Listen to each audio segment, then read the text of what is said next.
3, 2, 1 Podcast Ngobrol Dong. Ngobrol santai bareng kamu. Assalamualaikum warahmatullahi wabarakatuh. Sahabat-sahabat Ansor Banser se-Kabupaten Serang, berjumpa bersama saya Ca Ali dalam program Podcast Ngobrol Dong. Oke, hari ini kita kedatangan tamu yang istimewa, tamu yang ditunggu-tunggu oleh seluruh kader seantero Kabupaten Serang, dari ujung Kopo sampai ujung Cinangka. Baik, kita sambut dengan meriah tamu kita yang terhormat, Gus Alfi. Oke, selamat datang Gus. Ya. Apa kabar Gus? Alhamdulillah. Assalamualaikum warahmatullahi wabarakatuh. Waalaikumsalam warahmatullahi wabarakatuh. Nah, ini sahabat-sahabat, inilah tamu kita yang kita tunggu-tunggu, yang gantengnya nggak kelewatan, yang dicintai oleh hampir 4.000 kader Ansor Banser seluruh Kabupaten Serang. Ya. Oke Gus, hari ini kita ngobrol santuy tentang Ansor Kabupaten Serang yang nampaknya memang ini luar biasa. Luar biasanya itu ternyata konon katanya ini Ansor Kabupaten Serang ini kok nggak berhenti kaderisasi. Ini banyak duitnya apa gimana ini?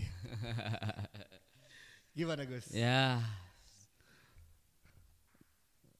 kita semoga selalu diberikan kesehatan oleh Allah Subhanahu Wa Taala di kondisi yang sekarang sedang pandemi ya, betul. COVID-19.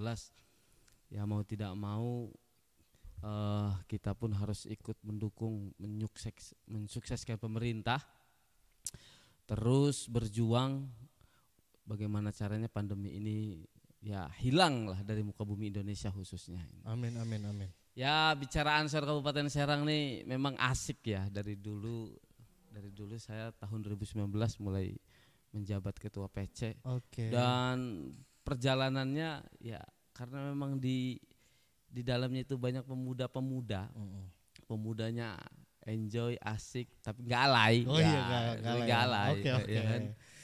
Ya, komitmen kita bareng-bareng untuk bagaimana caranya memajukan organisasi Ansor ini, khususnya menjadi banon NU ya, karena mereka itu eksistensinya sudah NU dan mereka ingin khidmah ke NU. Nah, melalui gerbong Ansor ini yang ada di Kabupaten Serang, ya jalan bareng-bareng lah untuk memaksimalkan pengabdian mereka, khidmah mereka dan segala macam. Ya, ngomong kaderisasi dan segala macam ini sebenarnya seperti air mengalir ya. Ya tadi itu rasa cinta itu memang apapun akan mengalahkan kita segalanya ya. Namun kalau bahasa yang biasa kita dengar kan, apapun sesuatu itu atau apapun barangnya kalau memang itu cinta ketutup semuanya. Ketutup semua. Nah, sama saja mungkin sahabat-sahabat yang sudah ada di Ansor ini pada saat kita melaksanakan kegiatan, pendiklatan, kaderisasi, mau tidak mau terus mereka berusaha setiap kecamatan mengadakan, setiap bulan, setiap minggu gitu tuh, terus dari satu kecamatan ke kecamatan yang lain, karena memang satu ya, kecintaan saja. Ini kecintaan. Berarti temanya memang Ansor Kabupaten Serang ini tumbuh karena cinta. Ngomongin cinta soal Ansor ini memang terbukti sekali. Betul di awal tadi saya bilang bahwa 4.000 kader itu sudah ada di Kabupaten Serang. Hanya memang hari ini tugasnya apa sih Gus? Sesudah banyak ini 4.000 kader, ini tugasnya apa Gus? Ansor tugasnya apa? Apakah memang ini dibiarkan begitu saja atau diberikan pembinaan, nanti diarahkan atau bagaimana? Ya, Ansor ini ada Ansor, ada Banser, ada Rijalul Ansor. Nah, ada 3 ya. Kalau Ansor itu rumah besarnya ya. Rumah besarnya, sedangkan sayapnya itu untuk pergerakan yaitu adalah Banser. Khusus bagaimana bisa mengawal kiai dan memaksimalkan kerja di dalam Ansor, serta Rijalul Ansor yang sebenarnya titiknya yaitu bagaimana dakwah rahmatan lil alamin. Kalau Rijalul Ansor itu ya. Ya, dakwah rahmatan lil alamin. Nah, konsep-konsep ini sebenarnya sederhana sehingga kalau kita kita telaah bareng-bareng ya. Kader sudah banyak ya, kurang lebih hampir 4.000 yang sudah dari Kabupaten Serang. Betul, gitu ya. Betul, Gus. Karena memang hampir setiap minggu kita kaderisasi 50, 60, 70 orang satu minggu, dan ini numpuk semakin banyak. Terus ngapain aja mereka di sana? Nah, itu gimana tuh? Tugas pertama adalah satu, ngopi. Ngopi. Oke, ngopi. Iya, kayak Banster ini ngopi. Ngobrol dong gitu. Jadi sebenarnya sudah awal dari konsep sederhana kita. Nah, dari ngopi ini akan menjadi pembicaraan yang terus-menerus mengarah bagaimana pengembangan organisasi.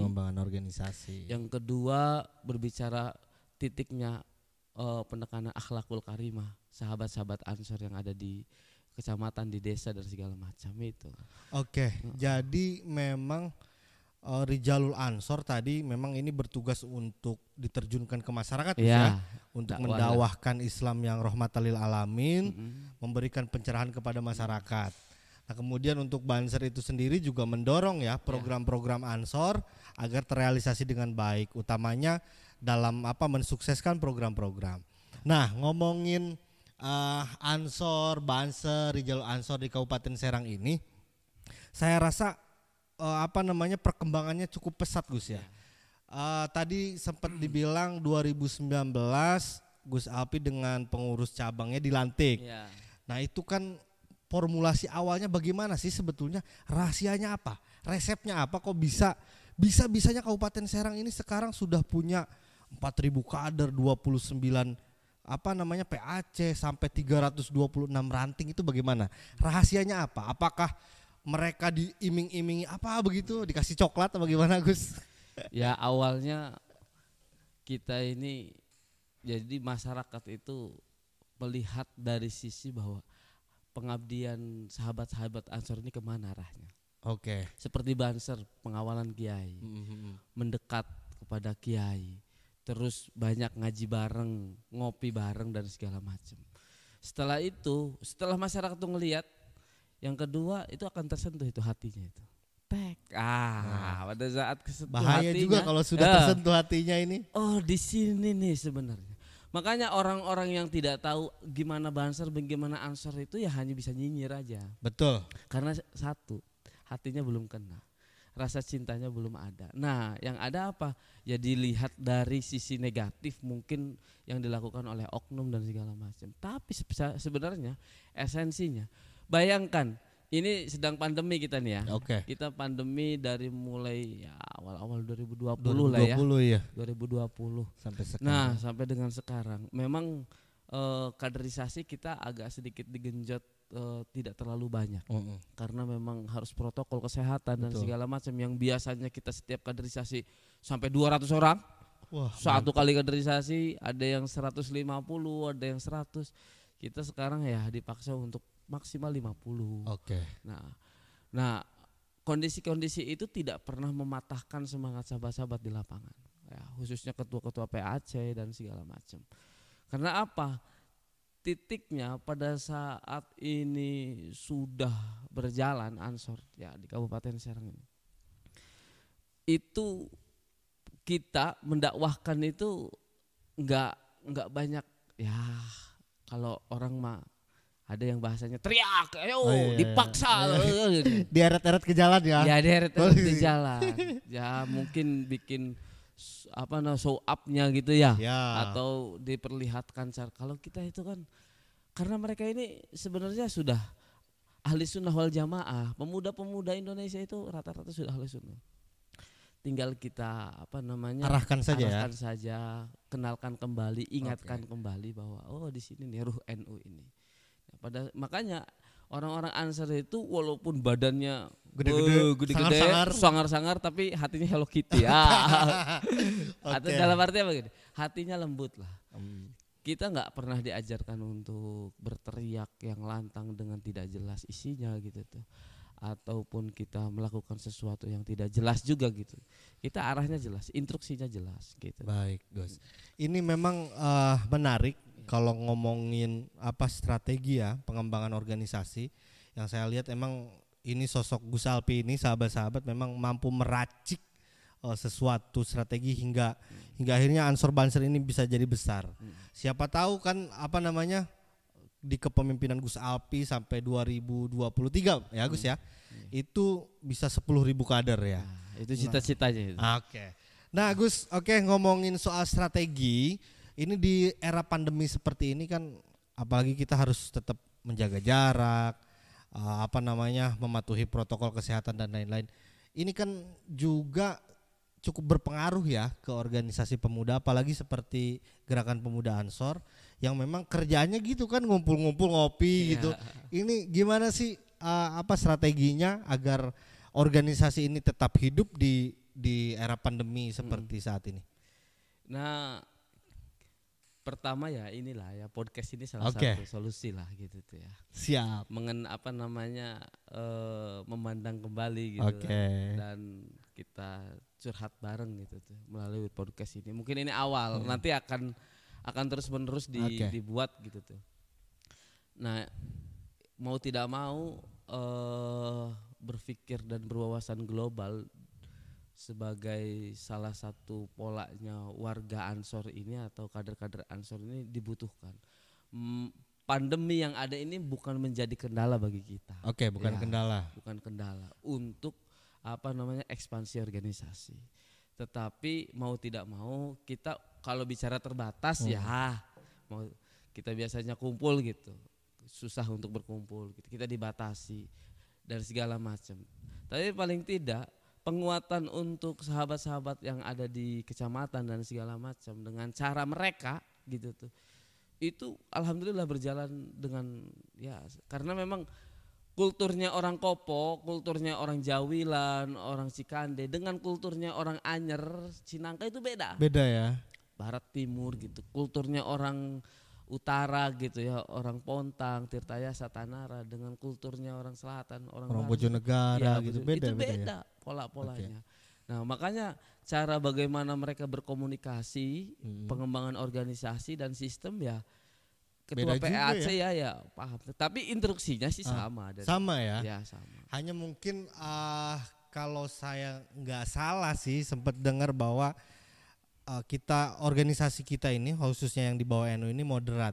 Jadi menerima segala hal yang sifatnya baru begitu ya, tidak meninggalkan yang lama. Intinya memang strategi pandemi ini kan tidak harus menghilangkan strategi yang lama juga begitu kira-kira. Ya kita mah nggak ke kanan, terlalu kanan tidak, terlalu kiri juga tidak gitu. Tapi jangan di tengah-tengah nanti ketabrak.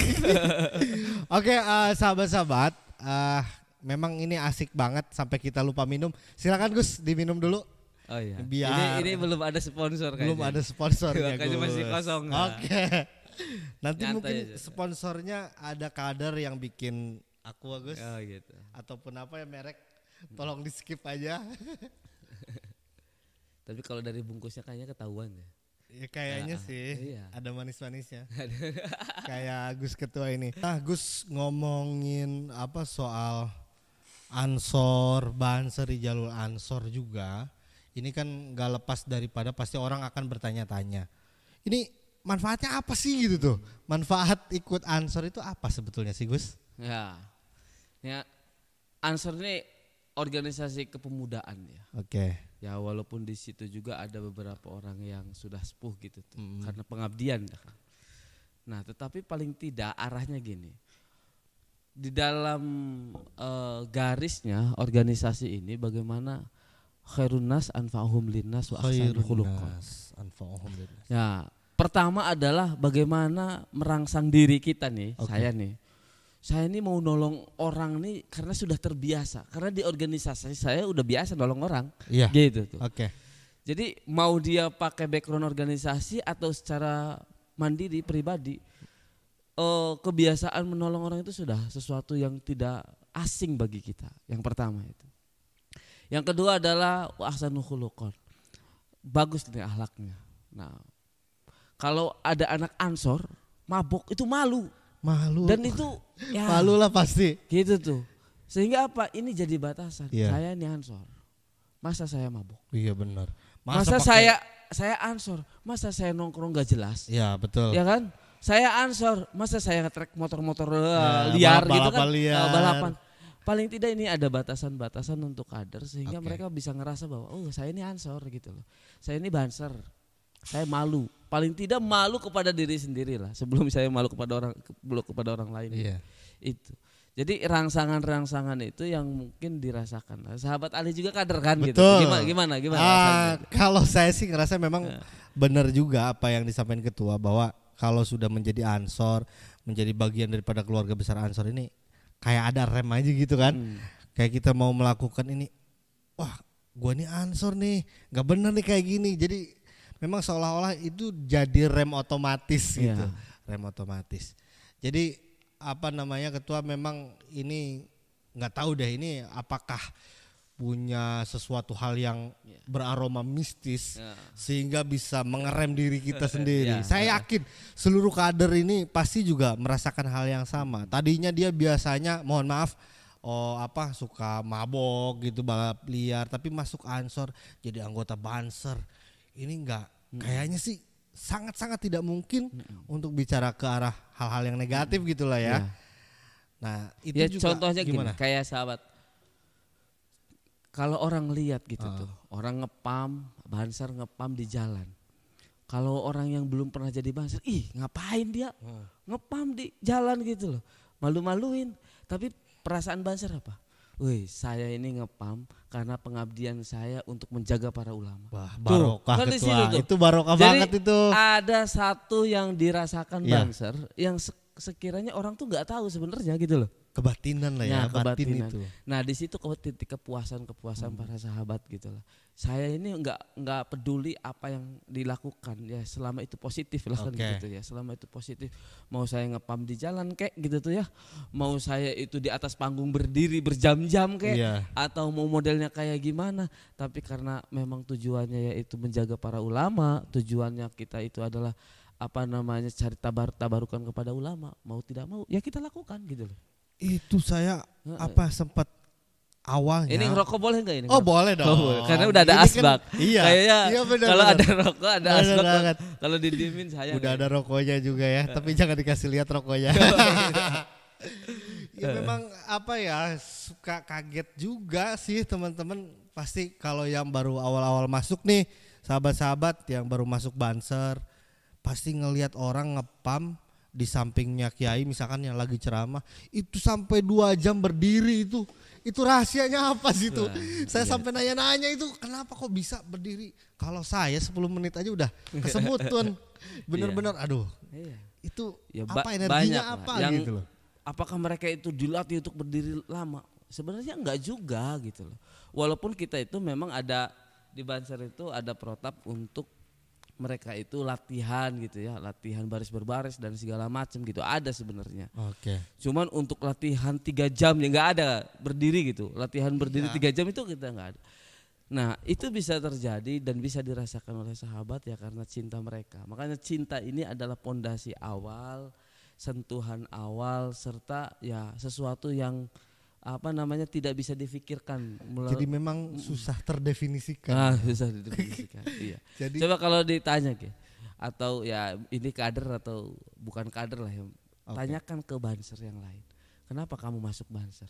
Itu pasti jawabannya nggak jauh beda gitu. Ya saya tabarukan ke ulama. Dengan cara apa? Ya sudah yang penting itu sesuai dengan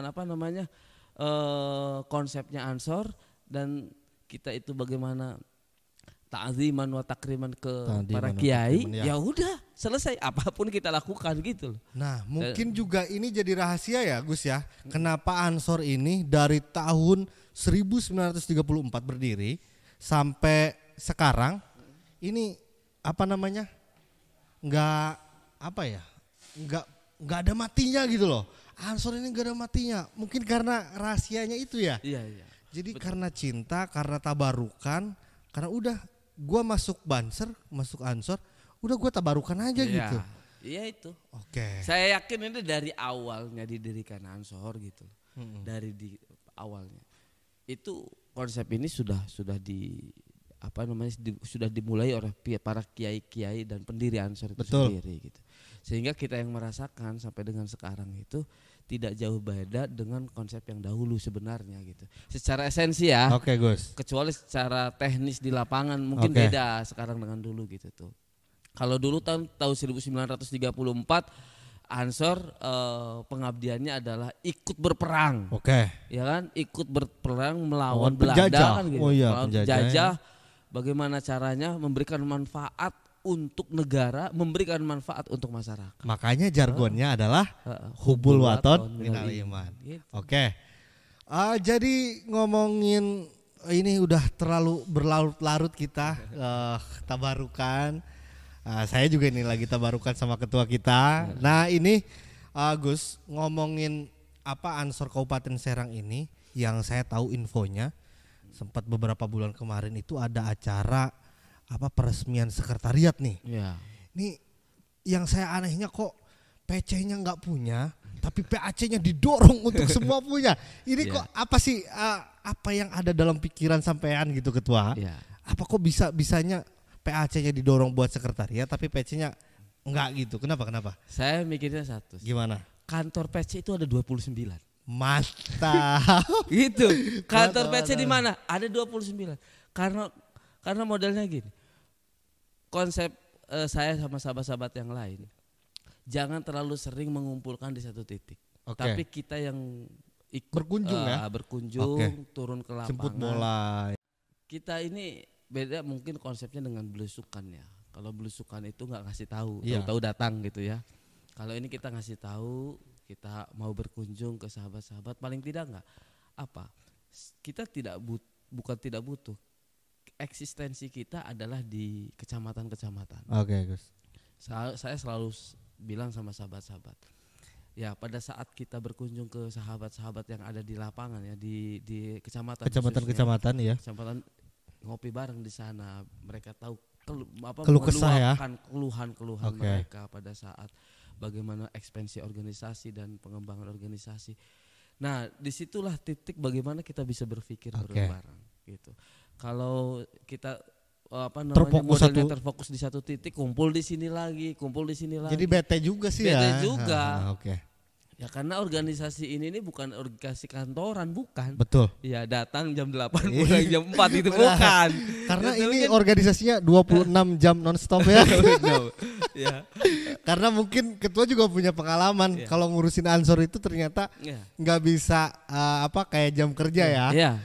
Berangkat jam 8 pulang jam 4, bahkan berangkat jam 8 pagi pulangnya jam 4 pagi gitu kira-kira. Seperti semalam aja pengalaman kita datang ke Cikande gitu, Aziah ya, ada sahabat kita yang meninggal gitu tuh ya. Iya benar. Semoga Allah ampunkan dan berikan rahmat kepada beliau gitu. Nah pada saat kita turun, melihat senyum-senyum mereka itu, bahagia, itu keindahannya. Indah. Melihat senyum sahabat-sahabat di kecamatan gitu tuh. Bagaimana melihat kita dan ekspresi kita berinteraksi dan gitu tuh kan. Karena mungkin juga itu kalau kader dikunjungin itu pasti bahagia sih Gus ya. Gitu apalagi dibawain kopi ya. Walaupun ngerepotin gitu ya. Sih ujungnya tetap kita yang ngerepotin ya. Iya. Iya. Ya semalam saya sampai jam 2:30, jam 3 lah sampai rumah gitu. Tapi kita buat enjoy dan asik semua. Karena apa? Ya isinya itu berbobot menurut saya. Bukan hanya sekedar ngopi, bukan hanya sekedar ngobrol yang tidak jelas. Kita pertama takziah, memberikan hiburan kepada sahibul musibah ya. Gitu tuh. Yang kedua juga kita pada saat di lapangan ya sambil ngobrol gitu tuh. Bagaimana Ansor di sini gitu tuh. Seperti apa? Mereka tahu pandemi gimana Gus kayak gini. Kasih rancangan dan segala macam. Kasih strategi biar mereka enggak bosen kan? Supaya mereka enggak bosen. Ternyata ya karena mereka tahu lingkungannya, lapangannya, diskusi dengan kita. Ada formula-formula baru yang udah kita kembangkan yang belum kepikiran mereka itu kan. Kepikiran. Mungkin kita juga nggak kepikiran karena kita nggak tahu lapangan. Iya kan? benar. Ya mereka juga tidak tahu formula, mungkin konsep besarnya apa. Nah, setelah diberikan rangsangan terasa juga sih. Gitu. Nah ini juga di Kabupaten Serang ini. Saya rasa ketuanya ini paling ganas sih seprovinsi Banten karena berkunjung ke setiap PAC itu gila-gilaan. Kadang berkunjung ke satu titik di zona timur, tapi tiba-tiba ada di utara, ada di selatan, dengan jarak tempuh kan 2 jam begitu. Ini ada nggak sih Gus hambatan-hambatan kayak, gue ada ngerasa hambatan dari diri sendiri ya, khususnya kayak misalkan, gue capek banget gitu ngurusin ansor. Ada nggak sih perasaan kayak gitu tuh? Kalau ngurusin ansornya sih enggak ada ya. Lelah tenaga ada. Lelah tenaga ya. Cuman semuanya kebayar dengan muka sahabat-sahabat ya, ketemu ya, silaturahim. Dengan kopi buatan kopi di gelas plastik itu kan itu. Itu nikmatnya ngalahin kafe apapun itu. Iya, rokok bareng dan segala macam lah. Itu ada titik-titik kesederhanaan tetapi isinya itu benar-benar mantep lah gitu tuh sahabat. Oke, jadi sahabat-sahabat ini agak serius nih sekarang untuk urusan ansor dan banser ini. Selain daripada berkhidmah, kemudian tabarukan, adalah ternyata energinya adalah cinta. Kembali lagi ke persoalan cinta ini, Gus. Pengalaman Gus ini sendiri gimana sih soal membagi waktu? Gus ketua kan sudah selain pimpinan pondok pesantren, ngurusin pondok, ngurusin SMK juga sekolah, terus ngurusin ansor, itu ngurusin keluarga juga. Apakah ada pengalaman yang mengerikan ngurusin ini sehingga ada omongan-omongan gitu atau omel-omelan gitu? Ada nggak? Awal sih kaget ya. Kaget ya. Awal kaget pada saat kita mau totalitas di organisasi gitu tuh. Karena ansor ini 24x7 gitu ya. Dalam satu minggu ya. Gila. 24x7. Gak ada liburnya.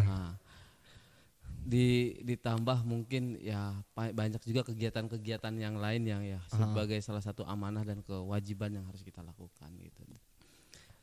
Tapi ya semuanya mengalir gitu. Selama ini tidak dipaksakan, selama itu kita buat enjoy gitu ya. Oke. Ya ujung-ujungnya nggak ada tuh masalah gitu loh. Baik di sisi pekerjaan atau di sisi pengabdian, serta bagaimana memaksimalkan di ansor ya biasa aja gitu. Sampai dengan keluarga ya enjoy aja. Masa gitu. Iya. Okay. Pulang jam 3, jam 4 karena sudah terbiasa dan tahu gitu isinya apa gitu. Mungkin kalau awal kaget-kaget ya. Kalau kaget wajar. Pasti kan, ngedumel lah gitu dikit. Tapi ya ternyata pasti juga ini dirasain semua kader Gus. Apalagi yang sudah berumah tangga kecuali saya ya. Iya. Jadi pasti ngerasain yang namanya bukan gangguan sih, lebih kayak itu tantangan ya, treat bagaimana kita caranya membagi waktu dengan bijak gitu, ada buat keluarga, aktivitas kita, kerja dan lain-lain. Nah Gus, ini ngomongin ngomongin ansor dan banser Kabupaten Serang, ini jumlahnya kan benar-benar 4.000 itu Gus. Dan luar biasanya saya sih aneh, ini kan organisasi nggak digaji. Iya. Ini nggak digaji ya, selain cinta, tapi kan zaman sekarang kan rasional Gus. Iya. Orang berangkat misalkan mereka nggak dapat duit, tapi yang saya tahu, saya juga sebagai kader kadang ngepam tuh kita beli rokok sendiri. Iya. Rokok sendiri, beli kopi sendiri. Bensin sendiri. Kadang makan kalau nggak kebagian sama panitianya beli sendiri. Iya. Itu kok bisa gitu loh Gus. Nah, ini suprarasionalnya. Iya ya. Suprarasionalnya di ansor. Mungkin kalau ya ada sebagian yang lain lah mungkin ya. Kalau nggak makan nggak kumpul katanya gitu.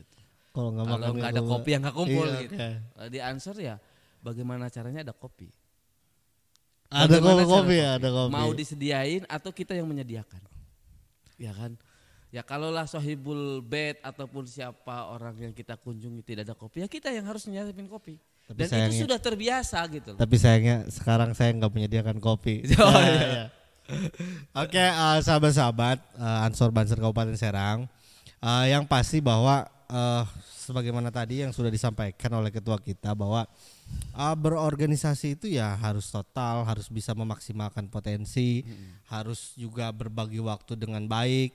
Nah untuk ke depan nih Gus, ngomongin Ansor ke depan, punya nggak sih kayak cita-cita, harapan, apa saya sebagai ketua akan seperti apa, misalkan resolusi lah, ngomongin resolusi apa di sisa-sisa kepemimpinan, misalkan 2 tahun yang akan datang atau 3 tahun ini mau ngapain sih, ada nggak goal actionnya itu mau ngapain?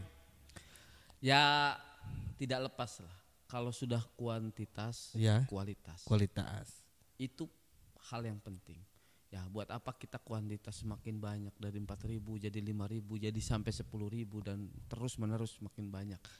Itu saya rasa ya hanya hitungan saja gitu, hitungan matematik. Tetapi yang paling penting adalah kualitas. Ya, kualitas. Jadi bagaimana baik di Banser, Ansor ataupun Rijalul Ansor punya sisi positif pribadinya, kualitas gitu, individu ya. Ya, kualitas individu. Nah, pemberdayaan kader itu yang paling penting. Pentingnya apa? Kalau MDS arahnya bagaimana manfaat ke masyarakat, cara dakwah mereka gitu, mengajak dakwahnya dengan rahmah, dengan kasih sayang, dengan lembut gitu lah ya. Ini terbiasa oleh sahabat-sahabat yang sudah biasa dakwah gitu. Nah, yang punya potensi gitu ya, S1 pengangguran, kita coba rangsang untuk bagaimana mereka berpotensi gitu tuh. Ada yang lulusan SMA tapi masih ya bingung mau ngapain gitu, kayak gitu. Popok gitu ya, popok numpuk gitu di rumah aja kerjaannya nggak jelas. Coba mematahkan potensi-potensi mereka. Nah makanya rangsangan kualitas itu menjadi salah satu hal yang penting masa depan kita. Bagaimana caranya? Bukan di organisasi ini kita cari materi. Ya, atau sesuatu yang material, bukan. Karena ya Ansor ini mau tidak mau ya organisasi pengembangan atau organisasi apa namanya ekspansi ya. Apa organisasi karakter building lah ya. Karakter building ya, ekspansi diri kan gitu. Nah, tatkala sahabat-sahabat ini sudah di Ansor dan polanya mereka ini terus pengabdian, maka akan ketemu tuh titiknya di mana. Oh saya ini harus kemana? Arahnya kemana? Apa nih yang ditawarkan Ansor? Oh ini. Ya kayak model ada sahabat yang bikin makanan segala macam ya, gitu ya, produk-produk makanan. Ya melalui Ansor lah kita kembangkan gitu. Apa di Ansor itu ada lembaganya enggak? Ada yang namanya retail atau Ansor Retail. Itu bergerak di bidang niaga ya. Bidang niaga. Yang kayak misalkan kader punya produk tadi pengembangan udah ke Ansor aja, ntar Ansor branding. Nah, ada di websitenya www.ansorretail Kabupaten Serang. .com, itu bisa teman-teman sahabat-sahabat kasih tahu tuh yang di rumah, daripada apalagi musim pandemi kayak gini kan, belanja online udah dibuka aja websitenya, e-commerce lah modelnya www.ansorretailkabupatenserang.com. Itu produk semua ada ya Gus ya? Itu hasil karya kader.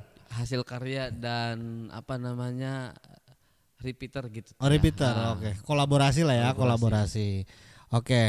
Itu selain di bidang niaga, mungkin kedepannya Gus kader-kader ini didorong untuk hal-hal seperti apa sih gitu, biar mereka juga lama-lama kan ada ada mungkin fase di mana mereka jenuh berorganisasi. Gua di organisasi gini-gini aja gitu. Apa sih, ada nggak sih kayak harapan ke depan atau strategi ke depan buat mereka juga betah di Ansor gitu? Harusnya sih tidak ada kalimat jenuh tuh. Harusnya tidak ada kalimat. Karena apa?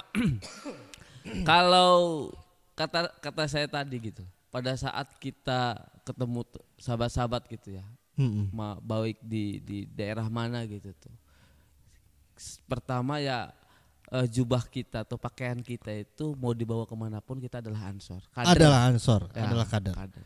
Dan setiap potensi ataupun setiap keadaan itu mau tidak mau itu tidak jauh dari saya ini adalah Ansor. Betul. Makanya tinggal kita aja. Saya ini udah Ansor, tinggal sayanya mau ngapain. Iya. Nah gitu kan, saya udah Ansor. saya bagaimana manfaat untuk orang lain. Ya, saya ini Ansor, saya harus bermanfaat untuk. Jadi kejenuhan itu karena nungguin ya. Karena dia nggak mau gerak sendiri ya. Ada bus gitu ditungguin 2 jam nggak datang-datang. Ya kan nungguin. Nah, orang-orang kayak gitu itu kan tidak ingin bergerak tapi ingin digerakkan. Jangan sampai orang sakit perut nungguin WC datang. Iya itu. Nah, polanya jangan kita digerakkan gitu, tetapi harus bagaimana bergerak gitu ya. Harokah ya itu gitu. Makanya GP Ansor, gerakan pemuda. Ya, gerakan pemuda ya kita yang bergerak gitu. Jangan kita nungguin bangunin gitu aja, baru bangun gitu. Tapi bagaimana caranya pada saat waktunya kita harus bangun, kita bangun. Oke Gus, ini nggak kerasa juga kita sudah panjang lebar. Nah, ke depan itu tadi kita masih bicara soal anggota ya ataupun pemberdayaan. Nah, soal cita-cita Gus sendiri sebagai pimpinan tertinggi Ansor Banser Kabupaten Serang, ada nggak sih cita-cita organisasinya gitu? Misalkan membangun apa, punya misalkan apalah gitu ke depan. Salah satu cita-cita Gus kan bikin ini salah satu Ansor Channel ini kan, Ansor Serang Channel ini juga jadi salah satu mimpi Gus Ketua yang terwujud. Nah, ke depan apa sih mimpi-mimpi harapan-harapan? Ya, taghayyurul ahkam bi taghayyuril azmina wal amkinah. Saya rasa mimpi itu akan tercipta dengan kondisi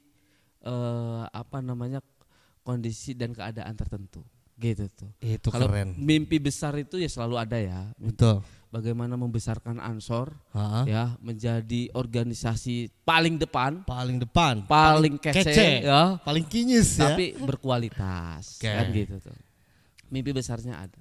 Tetapi setiap fase, setiap keadaan berorientasi kita untuk mikir. Nah, nih harus apa kita? Nah, kayak gini pandemi kita mau bikinin mau musyawarah atau mau apa kan susah juga kan gitu tuh keadaannya. Ya mungkin harus caranya kita bikin podcast dari salah satu rangsangan bagaimana caranya kita ya transformasi digital dan segala macam gitu. Jadi memang media ke depan juga mungkin mudah-mudahan ya mungkin mimpi Gus Ketua yang saya tangkap bahwa kita harus bertransformasi menjadi organisasi yang kompatibel lah mengikuti zaman. Jadi jangan terbawa arus zaman, tetapi harus mengikuti arah zaman. Nah, jadi ke depan mungkin di era globalisasi, digitalisasi kita harus bisa memanfaatkan ya. Secara kuantitas Ansor Banser Kabupaten Serang jos gitu. Kemudian kualitas juga jos. Oke, Gus Ketua, ini saya rasa memang Kabupaten Serang ini sejauh ini selama pandemi ini memang agak kelimpungan ya, kader-kader kita di bawah agak kelimpungan, bingung. Tapi hebatnya kalau kita ini sebenarnya yang nanyain kapan diklat itu hampir semua kecamatan mungkin merasakan gitu tuh. Ketua-ketua PAC itu ada bisikan-bisikan goib gitu. Waduh, ngeri banget dari orang-orang dan masyarakat sekitar gitu ya. Kapan diklat gitu? Saya pengen jadi banser. Tapi ya itu udah banyak ketua. Udah banyak. Banyak ya. Ya, ini curhatan ketua PAC lah gitu. Tapi kondisi yang memang ya kita mau tidak mau nggak boleh ngelawan program pemerintah gitu, untuk terus menggenjot COVID ini gitu tuh di muka bumi ini. Ya kita ikuti arahnya gitu tuh. Tapi pada satu saat kata pemerintah silahkan, kayaknya udah kayak cacing kepanasan. Langsung apel akbar aja deh ya. Nah, Ketua, ada nggak sih pesan-pesan buat kader-kader kita? Yang yang berada di ujung pojok Kopo, pojok Tanara, pojok semuanya lah, sampai ke pojok Cinangka, Anyer. Ada nggak sih pesan-pesan buat sahabat-sahabat? Sahabat-sahabat, tujuan kita adalah li'ila'i kalimatillah. Udah. Maka tatkala kita berorganisasi dengan ikhlas, maka akan ketemu titiknya di mana. Cinta itu tidak bisa dipaksakan untuk tumbuh, tetapi tumbuh dengan sendirinya. Gitu kan. Nah, dengan adanya cinta itu ekspresi kita untuk meluapkan itu pasti ada jalannya. Serahkan kepada Tuhan yang menciptakan, tinggal kita lakukan sesuai dengan rotasi yang ada gitu tuh. Itulah mungkin sahabat-sahabat ya. Itu sahabat-sahabat kalimat terakhir yang keren banget dari Gus Ketua kita. Kita juga jangan lelah untuk tetap berdoa, mudah-mudahan pandemi ini cepat berlalu Gus ya.